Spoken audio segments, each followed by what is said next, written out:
የመካከለኛው ምስራቅ ጦርነት በዲፕሎማሲያዊ ትንቅንቅና በወታደራዊ ማስፈራሪያዎች መካከል ሆኖ ወሳኝ ምዕራፍ ላይ ደርሷል። ፕሬዝዳንት ዶናልድ ትራምፕ ለ10 ቀናት የሚቆይ አዲስ ቀነ ገደብ ዳግም አስቀምጠዋል። ኢራን በበኩሏ ወደ ድርድር ለመግባት 5 ጥብቅ ቅድመ ሁኔታዎችን አቅርባለች።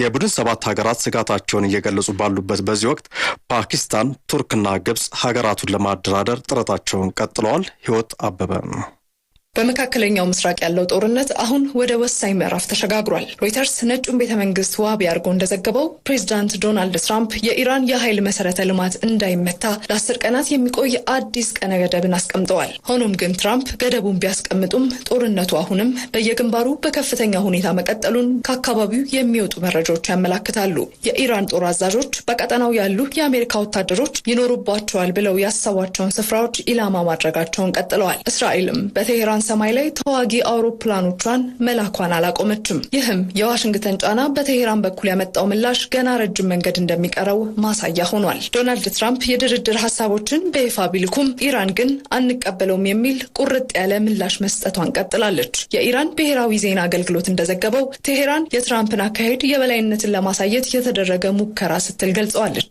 ወደ ድርድር ጠረጴዛው ለመመለስ ኢራን የራሷን 5 ቅድመ ሁኔታዎች በግልጽ አስቀምጣለች። ከነዛ መካከል የማዕቀብ መነሳትና በሆርሙዝ አካባቢ የኢራን ባለቤትነት ይረጋገጥ የሚሉት ተካተውበታል። ያም ሆኖ ግን ድርድሩ እስካሁን ስለመጀመሩ ምንም አይነት ማረጋገጫ የለም። ይልቁንም ጦርነቱ በዘመናዊ መሳሪያና በቃላት ልውውጥም በርትቷል። ይህ በሁለቱ ሀገራት መካከል ያለው አለመተማመንም በቀጥታ የዓለምን ኢኮኖሚ መፈተኑን ቀጥሏል። በመካከለኛው ምስራቅ እየተባባሰ የመጣውን ውጥረት ተከትሎ የቡድን 7 አባል ሀገራት በጉዳዩ ላይ ያላቸውን ስጋት ገልጸዋል። እንደ ቢቢሲ ዘገባ ሀገራቱ የትራምፕን የ10 ቀናት ቀነ ገደብ እንደ አዲስ የዲፕሎማሲ እድል ቢመለከቱትም ሁኔታው ወደ ለየለት ቀጠናዊ ጦርነት እንዳያመራ ግን ሰግተዋል። ቡድኑ በተለይ የነዳጅ ዋጋ መረጋጋት ለዓለም ኢኮኖሚ ወሳኝ መሆኑን በመጥቀስ ውጥረቱ በንግግር እንዲፈታ ግፊት እያደረገም ይገኛል። ከቡድን 7 ሀገራት ግፊት በተጨማሪ የቀጠናው ሀገራት እሳቱን ለማብረድ ዲፕሎማሲያዊ ጥምረትን ፈጥረዋል።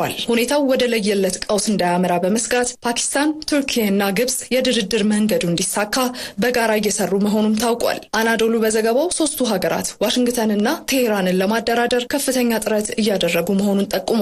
የሚገርመው ግን ይህ የዲፕሎማሲ ውጥረት በዓለም ገበያ ላይ ያልተጠበቀ ውጤት ማምጣቱን ነው። ብሉምበርግ የትራምፕን ውሳኔ ተከትሎ የነዳጅ ዋጋ መቀነሱን አስነብቧል። ይህ ምናልባት ድርድሩ ከተጀመረ ውጤት ሊኖር ይችላል በሚል ተስፋ የመጣ ቢሆንም መሬት ላይ ያለው እውነት ግን የተለየ ነው። ያም ሆነ ይህ ግን የ10 ቀናት ቀነ ገደብ መቁጠር ጀምሯል። ኢራንም በ5ቱ ቅድመ ሁኔታዎቿ ላይ ጸንታለች። ትራምፕም ጫና ማድረጋቸውን ቀጥለዋል። ጦርነቱ አሁንም ሰዎችን መቅጠፉን ባላቆመበት በዚህ ሰዓት የፓኪስታን፣ የቱርኪና የግብጽ ጥረት የመጨረሻው የሰላም ተስፋ ተደርጎ ተወስዷል። እናም ቀጣዮቹ 10 ቀናት የመካከለኛው ምስራቅን መጻኢ ዕድል የሚወስኑ ይሆናል።